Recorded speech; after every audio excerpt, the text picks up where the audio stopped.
Benjamin Franklin. Pas l'homme le plus sexy de tous les temps à en croire son portrait officiel. Et pourtant, sa tête figure sur tous les billets américains de 100 $. En effet, cet homme, né en 1706 à Boston aux États-Unis, fut un personnage clé de la Révolution américaine. Il a participé à l'élaboration de la Constitution et fut l'un des signataires de la Déclaration d'indépendance des États-Unis d'Amérique. Pas un physique d'athlète, mais un CV bien rempli. Benjamin Franklin fut également l'un des précurseurs du développement personnel. Il doit la plus grosse partie de sa réussite au travail et à l'autodiscipline. Son objectif était d'atteindre la perfection morale. À l'aube de ses 20 ans, il établit une liste de 13 vertus qui vont l'accompagner tout au long de sa vie dans sa quête de la perfection morale.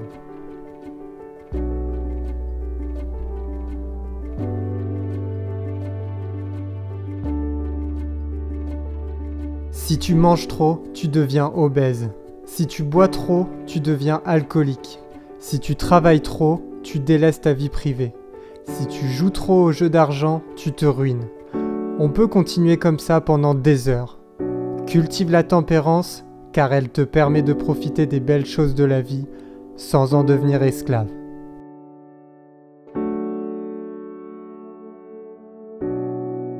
Parler nous fait du bien. Dire ce que les autres souhaitent entendre est facile. Mais est-ce vraiment ce que tu penses? Est-ce vraiment ce que tu sais? En es-tu sûr? La vraie intelligence n'est pas de tout savoir, de donner un avis sur tout. La vraie intelligence, c'est d'admettre lorsqu'on ne sait pas, et donc de rester silencieux.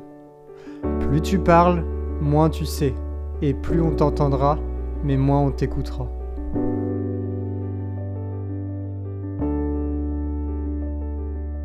Vertu difficile à maîtriser dans notre société moderne de consommation. N'achète pas impulsivement. Une maison bien rangée apporte sérénité et tranquillité.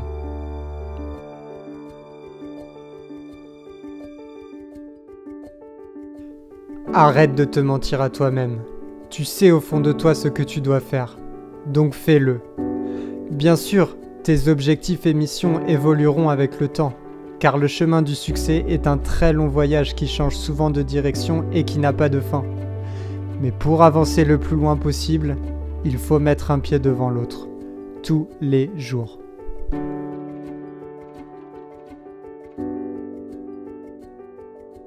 Cela ne veut pas dire être radin, mais intelligent dans la gestion de son argent. Ne te fais pas avoir par des produits ou services qui n'apportent rien, ni à toi, ni aux autres. Épargne une petite partie de ce que tu gagnes, constamment.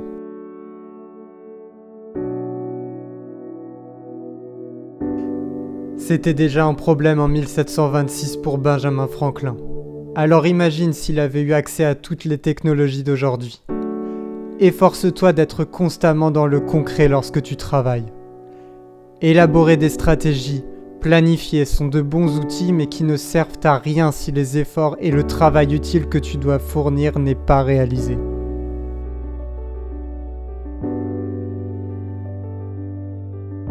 Les mensonges, la manipulation et l'abus des autres ne te rendront pas heureux.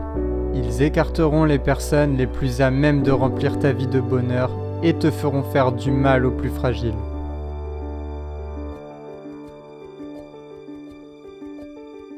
Ne profite pas de ceux qui te donnent tout leur amour et leur fidélité. Mais ne te laisse pas non plus parasiter par des relations toxiques.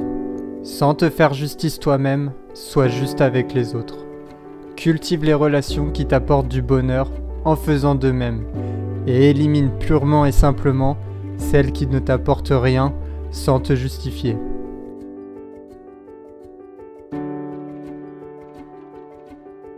Ce qui est fait est fait.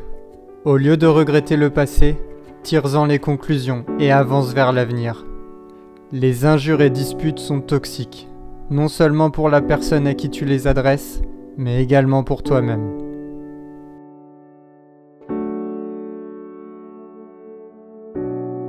Tu n'es pas infaillible. La santé est un cadeau que t'a donné la vie, mais elle te le reprendra un jour. Entretiens, soigne-toi et prends soin de ceux qui t'entourent.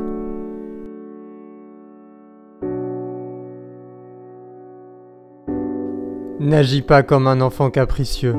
Sois un adulte responsable. Assume tes erreurs sans dramatiser la situation et répare-les au plus vite.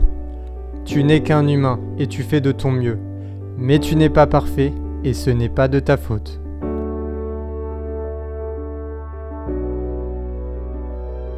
En 1726, la vie sexuelle était bien sûr très différente de celle de nos jours. Notons tout de même que le sexe peut être source de dépendance et de malheur. Plus n'est pas mieux. Il est indispensable à ton bonheur, mais à condition de privilégier la qualité sur la quantité.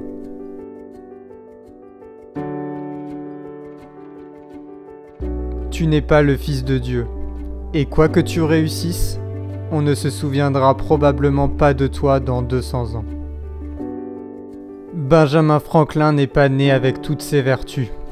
Il les a développées et cultivées tout au long de sa vie sans jamais complètement les maîtriser. Il tenait un journal où il classait les vertus selon celles qu'il jugeait le plus à travailler. Chaque jour, il notait s'il avait suffisamment travaillé les vertus en question. À la fin de sa vie, il déclara que ce rituel fondé sur la discipline et la connaissance de soi l'avait rendu meilleur, à tel point qu'il se sentait redevable envers son journal pour tous les bonheurs de sa vie. Merci d'avoir regardé la vidéo jusqu'au bout.